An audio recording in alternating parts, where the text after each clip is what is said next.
오늘은 우리 2020년 첫 주일에 우리가 하나님께 예배를 드립니다.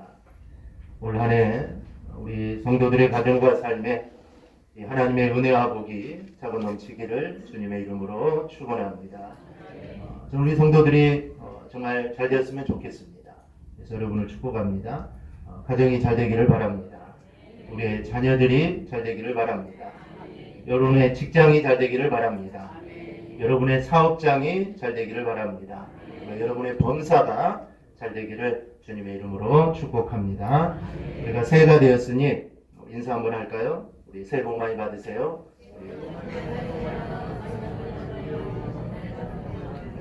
한 번 더 합니다. 새해는 하나님이 주시는 복 많이 받으세요. 우리가 새해가 되면 복을 받으라고 덕담을 나눕니다. 동양 사람들은 특히 복을 정말 좋아하죠. 그래서 밥상에 없는 수저에도 복자를 그려놓고 이 베개에도 복자를 수놓습니다. 그렇다고 해서 복이 오는 건 아닌데도 사람들은 정말 이 복 받기에 목말라 있습니다. 그런데 그 복이라는 것이 무엇일까요? 사람들은 복이라고 하면은 물질의 복만을 생각하지만 이 물질은 우리의 육신은 만족시킬 수 있어도 우리의 영혼은 만족시키지 못합니다.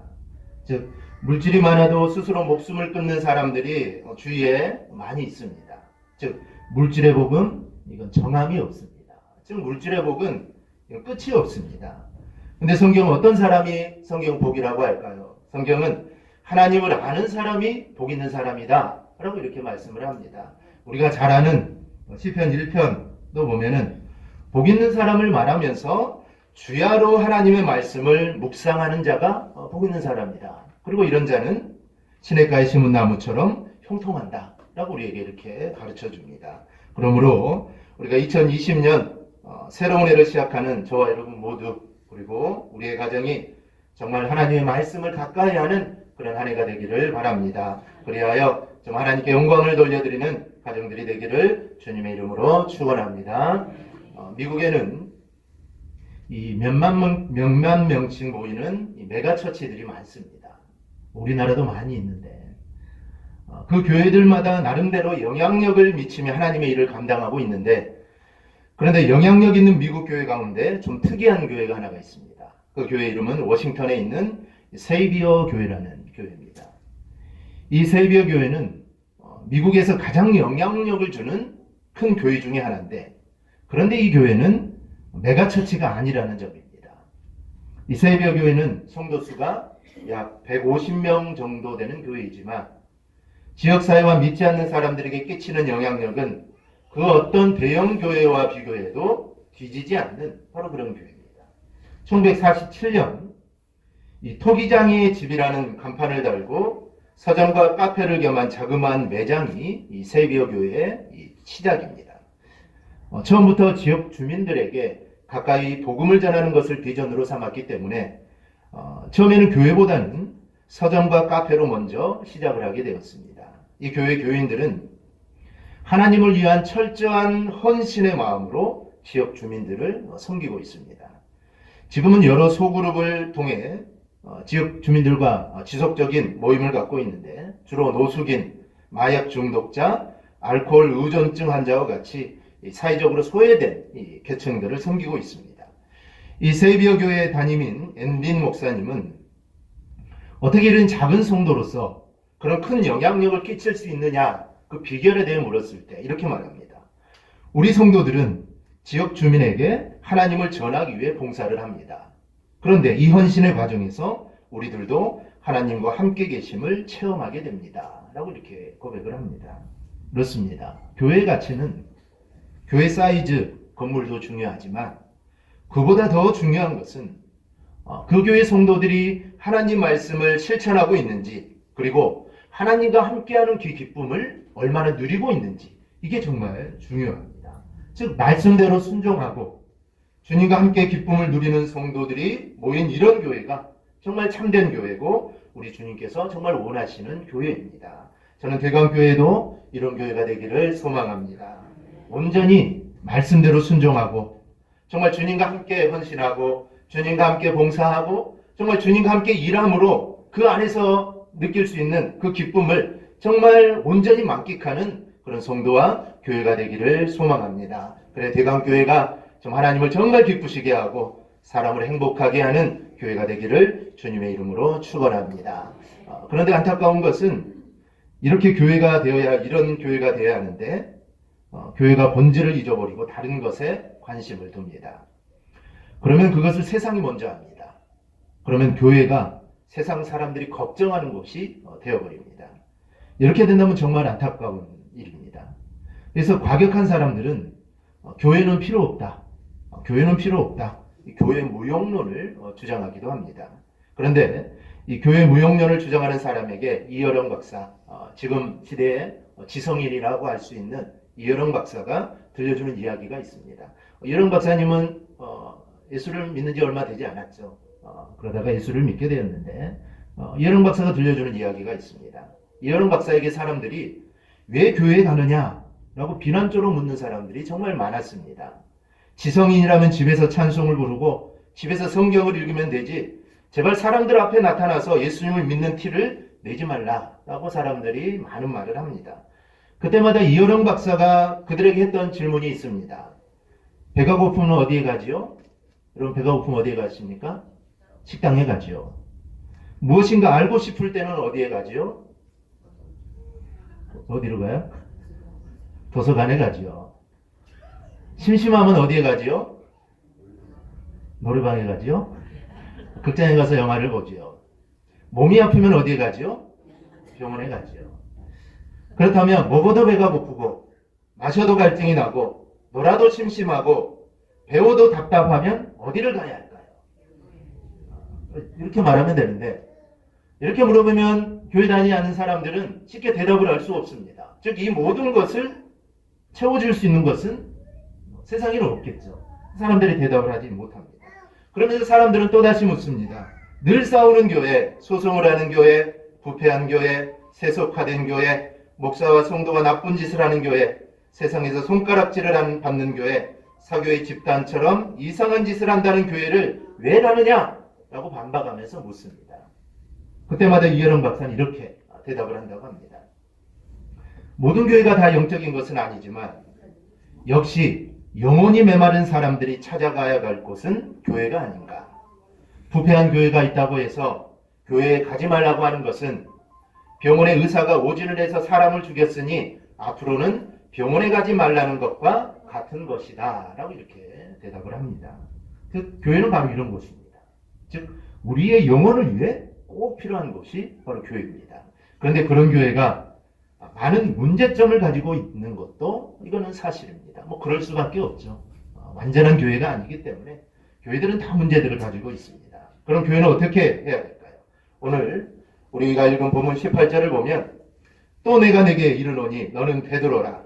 내가 이 반석 위에 내 교회를 세우리니 음부의 권세가 이기지 못하리라 말씀을 합니다. 주님은 세상에 누구의 교회를 세운다고 하시죠? 내 교회를 세운다고 합니다. 이 내라는 것은 베드로의 교회가 아니죠. 바로 주님의 교회를 세운다. 즉 이 땅에 이 세상에 내 교회 주님의 교회를 세웁니다. 또 사도행전 20장 28절을 보니 여러분은 자기를 위하여 또는 온 양떼를 위하여 삼가라. 성령이 그들 가운데 여러분을 감독자로 삼고 하나님이 자기 피로 사신 교회를 보살피게 하셨느니라. 교회는 하나님이 자기 피로 사신 곳이 바로 교회입니다. 즉 주님은 자기 피로 교회를 세우십니다.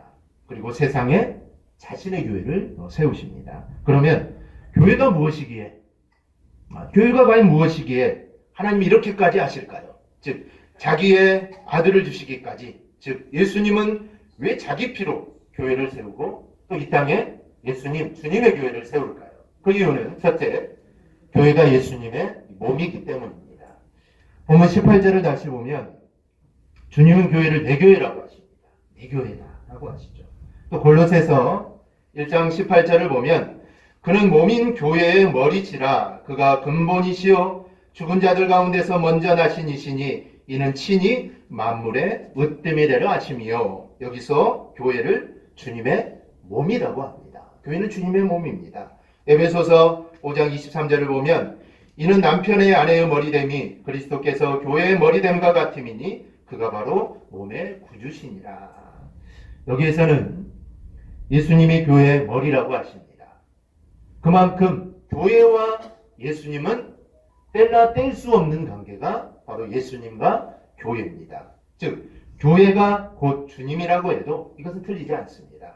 그런데 에베소서 5장 30절을 보면 우리는 그 몸의 지체다 이렇게 말을 합니다. 우리를 주님의 지체라고 합니다. 즉 주님이 머리시고 우리는 지체입니다. 즉 몸에 우리는 여러 지체들입니다. 주님이 교회의 머리고 우리는 교회의 지체이기에 당연히 우리도 교회가 되는 것입니다. 따라서 주님과 우리는 한 몸입니다. 그 한 몸을 주님은 교회라고 이렇게 표현을 하십니다. 그래서 주님은 교회를 사랑하시는 겁니다. 내 몸이니 여러분들 자기 몸 사랑하시죠? 사랑합니다. 그러니 주님은 교회를 사랑하십니다. 사랑하실 수밖에 없습니다. 그래서 주님은 교회에 정말 관심이 많으십니다. 그러면 교회가 주님의 몸이고 우리가 지체라면 그러면 우리가 할 일은 무엇일까요? 그것은 바로 서로가 서로를 세우는 겁니다. 특히 고린도전서 12장을 보면 서로 세워주고 사랑해야 하는 이유가 나옵니다. 고린도전서 12장을 보면 우리 모두가 성령의 은혜로 예수를 구주로 고백하여 이제 믿음의 사람이 되었고 우리는 한 몸이 되었다라고 말을 합니다. 한 몸이 된 우리에게 성령께서 은사를 주셔서 교회를 섬기게 하신다라는 것입니다. 즉 우리는 각각 다른 사람들이 아닙니다. 알지 못했다면 각각 다른 사람이겠지만 우리는 성령으로 우리는 이제 한 몸이 되었습니다. 우리는 하나라는 것이죠. 옆 사람이 아프면 내가 아픈 겁니다. 왜냐하면 하나이기 때문입니다. 옆 사람이 기쁘면 나도 함께 기뻐하는 겁니다. 이게 한 몸이 된다라는 그런 뜻입니다. 그런데 일부 잘못된 사람들은 자기의 은사가 더 좋은 것이라고 합니다. 그리고 다른 사람이 받은 은사는 이건 별것 아니다 라고 이렇게 무시한다고 합니다. 그런데 주님은 그렇지 않다라고 말씀합니다.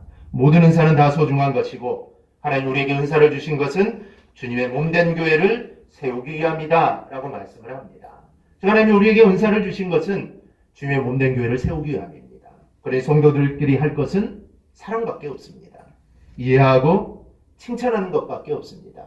서로 격려하고 용서하고 위로하는 것 이것밖에 우리는 할 것이 없습니다.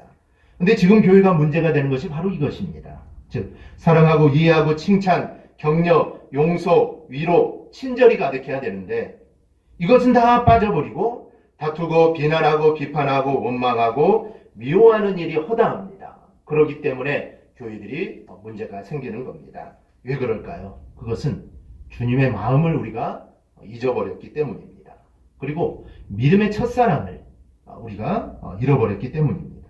그리고 교회가 무엇인지, 즉 교회가 무엇을 하는 곳인지 잊어버려서 그럽니다. 그리고 교회가 예수님의 몸이고 우리가 그 지체라는 사실을 우리가 잊어서 그렇습니다. 오래전에 한 외로운 여행자가 주일이 되어서 조지아에 있는 안데르슨빌 감리교회 예배를 드리러 들어갔습니다. 그 사람의 예배 후에 교인들에게 쌓여서 정말 따뜻한 환영을 받았습니다. 그분은 그 교회를 따라 떠나서 다시 여행길에 오릅니다. 그 후 워싱턴 뉴저지에서 90살이 된 로버트 브라운이라는 사람이 죽었습니다. 그는 매우 검소하게 산 사람인데 그 브라운이 그의 전 재산을 안데르슨빌 감리교회에 남겼습니다. 그의 재산은 미국 전신전화회사의 주식과 컨티넨탈 캔회사의 주식입니다. 그런데 브라운이 죽을 당시 그 주식은 1783만 달러, 환화로 계산하면 약 200억 원의 돈입니다. 브라운의 변호사인 마틴 브라인 윌슨은 교회 유산을 전하면서 이렇게 말합니다. 몇 년 전 어느 일요일 아침 내 의뢰인은 조지아를 여행하다가 슬프고 외로운 느낌이 들었다고 나에게 말했습니다. 그는 당신네 교회 앞에서 멈추었죠. 그는 친절한 환영을 받았습니다. 그는 당신네들이 베푼 친절을 결코 잊을 수가 없었습니다. 그는 어느 교회에 등록을 하지도 않은 사람이었습니다. 그가 죽기 전 나는 그 작은 교회에 내가 가진 모든 것을 주고 싶소라는 말을 남겼습니다.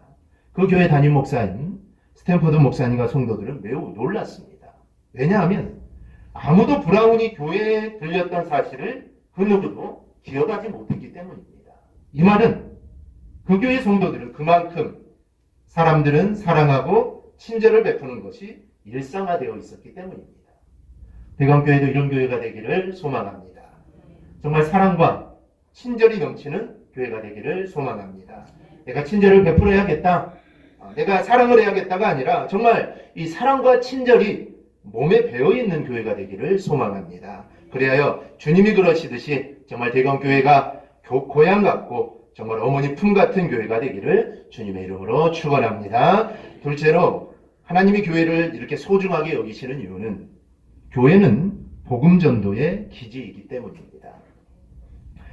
주님이 이 땅에 계실 때 가장 중요하게 여겼었던 일은 환자를 고치는 것, 이거 아닙니다. 주님이 가장 중요하게 여기는 것은 복음을 전하는 일입니다. 그 일을 위해 주님은 얼마나 분주했는지 주님은 식사할 겨를도 없이 이 복음 전파를 정말 힘썼습니다. 그리고 주님은 제자들에게도 이 전도하라는 말씀을 그들에게 유언처럼 남깁니다. 마태복음 28장 19절 20절 보면은 그러므로 너희는 가서 모든 민족을 제자로 삼아 아버지 아들과 성령의 이름으로 세례를 베풀고 내가 너희에게 분부한 모든 것을 가르쳐 지키게 하라. 볼지어다 내가 세상 끝날까지 너희와 항상 함께 있으리라 하시니라. 이 명령을 받은 제자들은 복음을 전했습니다. 복음을 전하여 교회가 세워지자 또 세워진 교회 사람들이 힘을 합쳐서 또 복음을 전하고 선교사를 파송합니다. 정말 초대교회 당시는 얼마나 어려웠습니까? 핍박이 얼마나 많았습니까? 그런 어렵고 힘든 환경 가운데서도 안디옥 교회는 바울과 바나바를 선교사로 파송을 합니다. 그러나 재물과 사람이 넉넉했지만 선교하는 데 관심이 없었던 교회가 있습니다. 바로 그 교회는 예루살렘 교회였습니다. 주님은 이런 예루살렘 교회에 핍박을 주어서 그들을 흩어지게 하고 흩어진 사람들이 여러 도시로 가서 복음을 전하고 또 교회를 세우게 하십니다. 당시 세계의 중심이었던 이 소아시아 전 지역을 다니면서 복음을 전하고 교회를 세웠던 사도 바울이 이런 고백을 합니다. 사도행전 20장 24절 우리 한번 같이 읽어볼까요? 함께 봅니다. 내가 달려갈 길과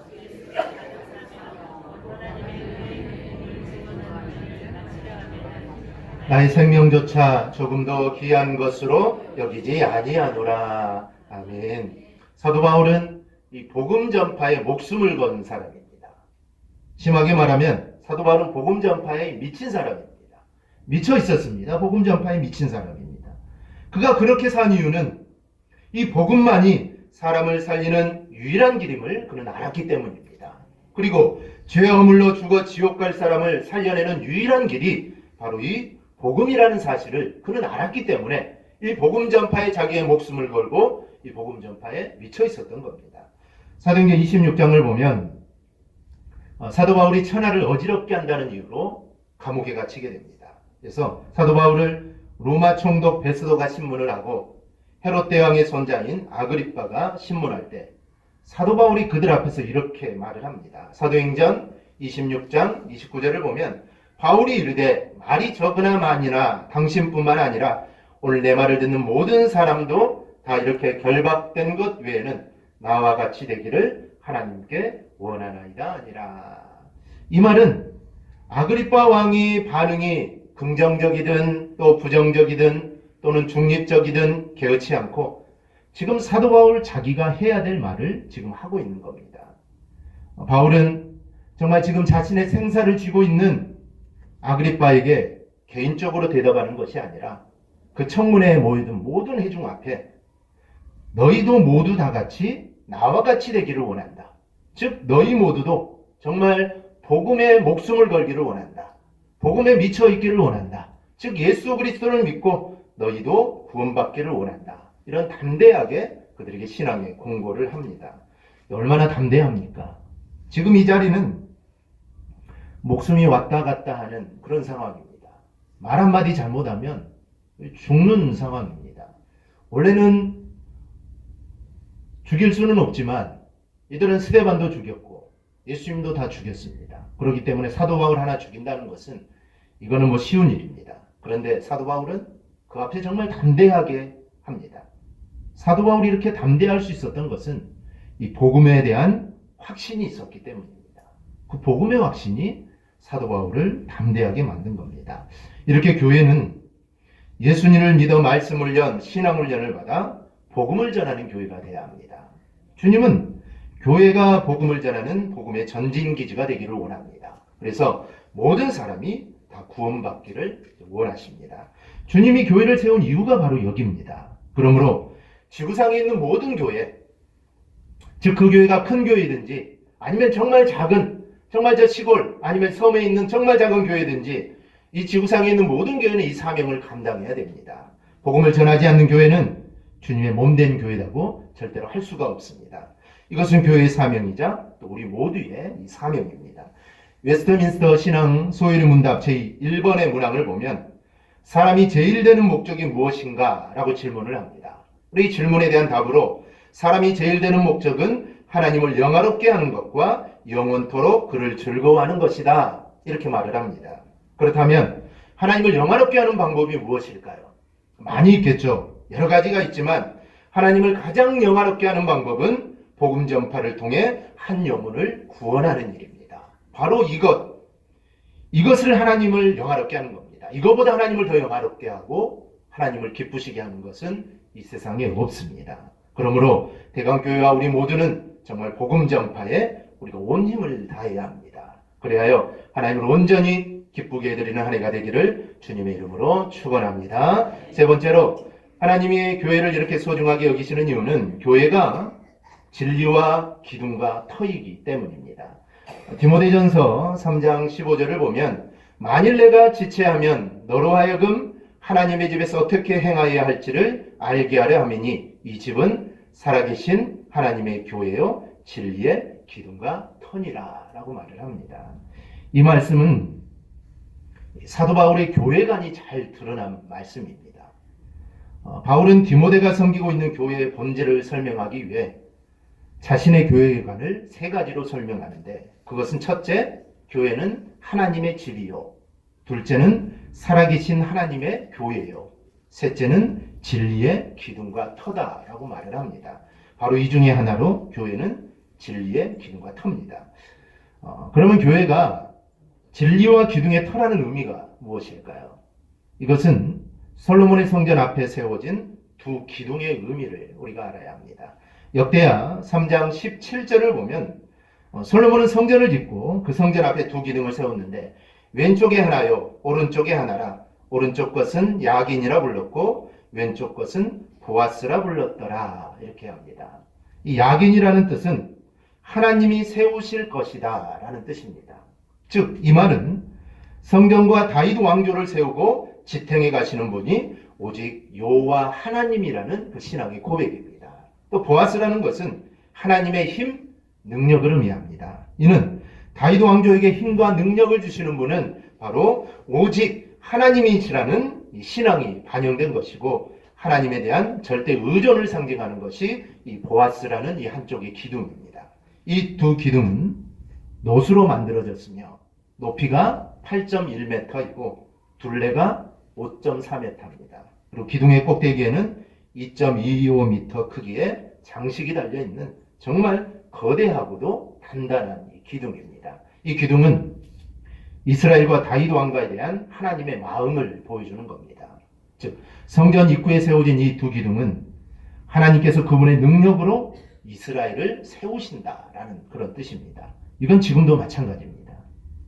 비록 교회가 허술하고 정말 보잘것없어도 그 교회는 바로 하나님의 교회입니다.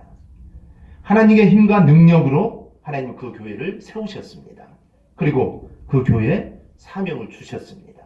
교회는 그 사명을 위해 정말 쉼없이 달려가야 합니다. 힘든 일도 있겠죠. 어려운 일도 있습니다.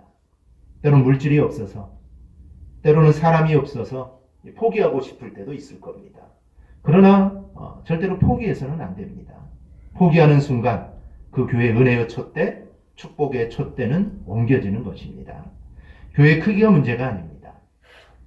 사명을 알고 주님의 뜻을 알아 주님을 향해 달려가는 바로 그 교회가 살아있는 교회입니다. 주님이 함께 하시는 교회임을 우리가 꼭 믿으시기를 바랍니다. 교회가 비판을 받는 이유가 사람이 없어서 비판을 받습니까? 돈이 없어서 비판을 받습니까? 아닙니다. 교회가 진리와 기둥의 터가 되지 못하기 때문에 교회가 비판을 받는 겁니다. 하나님을 의지하지 않고 하나님이 세우심을 인정하지 않고 하나님의 힘과 능력으로 됨을 인정하지 않습니다. 그리고 돈을 의지하고 사람을 의지합니다. 예수가 자랑이 돼야 되는데 예수가 자랑이 되지 않고 돈이, 건물이, 사람이 자랑이 되었습니다. 예수님이 받아야 할 영광을 사람이 받으려고 합니다. 하나님 왜 교회를 세우십니까? 다 썩어도 너희는 썩지 말라라는 겁니다. 그래서 교회를 세운 겁니다. 다 변심해도 너희는 변심하지 말라. 그래서 하나님이 교회를 세우십니다. 왜 그럴까요? 우리가, 교회가 세상의 진리와 기둥이기 때문입니다. 누가 뭐래도 거짓이 가득한 세상에서 마지막까지 진리를 지키며 이 진리를 전하는 유일한 곳이 바로 이 교회이기 때문입니다. 그러니 힘들고 어려워도 우리는 진리를 지키며 나가야 됩니다. 즉, 온 세상이 다 물질을 의지하고 정말 세상 권력을 의지해도 우리 성도는 하나님만을 의지해야 됩니다. 정말 주님만 붙잡고 말씀의 가치, 예수의 가치를 우리는 지켜나가야 합니다. 그리고 모든 주권과 힘과 권세가 하나님께 있으니 우리는 그분의 통치와 인도를 따라 나아갈 때 정말 강한 나라, 강한 백성, 강한 성도가 될 줄 믿습니다. 구약 이스라엘 역사의 탁월한 지도자 중에 한 명이었던 이 여호수아, 그가 그토록 놀라운 능력을 발휘할 수 있었던 것도 하나님과 힘과 능력을 그가 믿었기 때문입니다. 하나님께서는 가나안의 모든 족속들과 싸움을 벌여야 하는 여호수아에게 이런 약속을 주십니다. 여호수아 1장 5절을 보면 내 평생에 너를 능히 대적할 자가 없으리니 내가 모세와 함께 있었던 것 같이 너와 함께 있을 것임이니라. 내가 너를 떠나지 아니하며 버리지 아니하리니. 아멘. 그리고 이 약속대로 하나님은 여호수아와 함께 하셨습니다. 그래서 그로 하여금 모든 대적을 물리치고 승리하게 하셨습니다. 이처럼 하나님은 당신을 신뢰하고 당신의 왕되심을 고백하는 정말 신실한 백성들, 당신의 주권을 인정하고 정말 모든 것을 하나님께 내어 맡기는 모든 그런 백성들에게 모든 필요한 것을 공급하시는 이 능력의 하나님이십니다. 우리가 이 하나님을 믿으시기를 바랍니다. 여호수아가 그랬던 것처럼 우리 성도 여러분들도 권능의 하나님을 의지하시기를 바랍니다. 그리고 권능의 하나님의 통치와 인도를 우리가 따르기를 바랍니다. 그리하여 여러분 모두 능력의 하나님으로 인하여 능력 있는 성도, 정말 매 순간 승리하는 성도가 되기를 주님의 이름으로 축원합니다. 빌립보 4장 13절 말씀과 같이 우리가 하나님 안에 머물러 있기만 하면 하나님의 능력은 곧 우리의 능력이 되는 것입니다. 주님은 교회가 이런 자세로 살아가기를 원하십니다. 그럴 때 주님의 교회를 붙잡아 주십니다. 우리 주님은 너희는 세상의 빛과 소금의 역할을 감당하라고 하십니다. 부패하고 타락한 세상에 진리의 기둥과 터가 되라고 하십니다. 비난과 미움이 가득한 이 세상에 사랑과 소망과 격려와 위로를 심으라고 말씀합니다. 그리고 주님이 진리이고 복음이 진리이고 십자가가 진리이고 교회가 진리임을 너희는 정말 담대하게 선포하라고 말씀하십니다. 이것이 바로 주님이 교회를 세우신 이유입니다. 주님의 핏값으로 교회를 사신 이유입니다. 이 사실을 명심하고 주님의 기쁨이 되는 대강교회와 우리 성도들이 꼭 되기를 주님의 이름으로 축원합니다. 말씀을 맺습니다. 이탈리아 자동차 브랜드 가운데 페라리라는 자동차 브랜드가 있습니다. 이 페라리는 세계 최고의 스포츠카를 만드는 회사입니다. 시속 300km를 넘나드는 슈퍼카를 만들기 위해서는 아주 정밀한 공정이 필요하기 때문에 이 공장에는 최신식 설비들이 정말 많습니다. 이런 설비들과 멋진 스포츠카를 구경하기 위해 많은 사람들이 페라리를 방문합니다. 그러나 이곳을 방문한 사람들은 최신식 기계들 사이로 아주 빼곡하게 자리 잡고 있는 나무와 풀들로 인해 더 놀랍니다.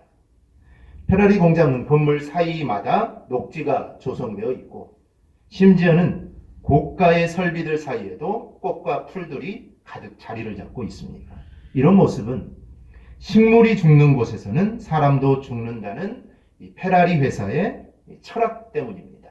그래서 만약 식물이 조금이라도 시들거나 죽으면 바로 공장 가동을 멈추고 정화 작업에 들어갑니다. 예전에 탄광에 들어갈 때 보면 광부들은 카나리아를 데리고 들어갑니다. 이 사람들보다 공기에 민감한 카나리아는 일산화탄소 등에 노출되면 금방 죽어버리기 때문입니다. 그래서 이런 카나리아를 갱도에 데리고 간 광부들은 카나리아가 노래를 멈추면 탄광을 탈출함으로 생명을 보존할 수가 있었습니다.